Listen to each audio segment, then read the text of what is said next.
எப்பவுமே தான் மிஸ் பண்ணுவேன். என் வீட்டுல நான் ஒரு வேலையும் செய்ய மாட்டேன். ஆனா இங்க எல்லா வேலையும் நான் தான் செய்யணும். என் புருஷன் என்ன நல்லா தான் பாத்துக்கிறாரு. மாமியார் மாமனார் இருக்கும்போது கூட எந்த பிரச்சனையும் இல்ல. அவங்களும் ரொம்ப நல்லவங்க தான்.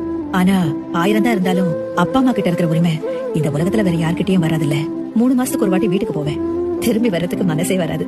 பரீட்சை முடிஞ்சு 2 மாசம் லீவுக்கு அப்புறம் இஷ்டமே இல்லாம ஸ்கூலுக்கு போவோம்ல, அப்படிதான் இருக்கும் ஒவ்வொரு வாட்டியும் திரும்பி வரும்போது. ஆனா என் புருஷனை எதுவும் சொல்லல. அவர் என்ன ராணி மாதிரி தான் வச்சிருக்காரு. சொல்றதெல்லாம் சொல்லிட்டு இந்த அட்வர்டைஸ்மெண்ட்ல லாஸ்ட்ல கண்டிஷன் சப்ளைன்னு போடுவாங்களே, அந்த மாதிரி இது ஒன்னு எண்ட்ல போட்டு விட்டுறது. சரி அம்மா, நீ தாத்தா பாட்டிய உன் வீட்டெல்லாம் எவ்வளவு மிஸ் பண்ற? அவங்க சொன்னதே தான்ப்பா. அவங்க சொன்ன ஒவ்வொரு வார்த்தையும் அப்படியே எனக்கும் பொருந்தும். ஏண்டி, நான் உன்னை ராணி மாதிரி தான் பாத்துக்கிறேன். பாப்பா, உங்க மேல எந்த தப்பும் இல்ல. நீங்க அவங்கள ராணி மாதிரி தான் பாத்துக்கிறீங்க. ஆனா அவங்க வீட்டுல அவங்க ராணி மாதிரி இல்ல, ராணியாவே இருப்பாங்க. அதான் வித்தியாசம். அப்பா, உங்களுக்கு ஞாபகம் இருக்கா? உங்க அக்கா வீட்டுக்கு போய் ஒரு வாரம் தங்குவோம். உங்க சொந்தக்காரங்க வீட்டுல எல்லாம் கூட அப்பப்ப தங்குவோம். அப்பெல்லாம் நீங்க என்ன சொல்லுவீங்க தெரியுமா? 2 நாள் கூட ஆயிருக்காது. நம்ம வீட்டுக்கு போலாம் போட்டு டார்ச்சர் பண்ணுவீங்க. நம்ம வீட்டுக்கு வந்து அந்த ரெகுலர் சேர்ல சாஞ்சு உட்காந்துக்கிட்டு, அடடே என்னதான் இருந்தாலும் நம்ம வீடு மாதிரி வராதுல்ல அப்படிம்பீங்க.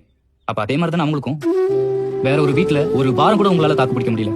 ஆனா அவங்க பிறந்து வளர்ந்து இத்தனை வருஷம் வாழ்ந்த வீட்டை விட்டுட்டு எந்த சம்மந்தமுமே இல்லாத வேற ஒரு வீட்டுக்கு வந்து 1000 தான் இருந்தாலும் இல்ல, அது நீங்களாவே இருந்தாலும் அவங்க வீடு மாதிரி வராதுல்ல.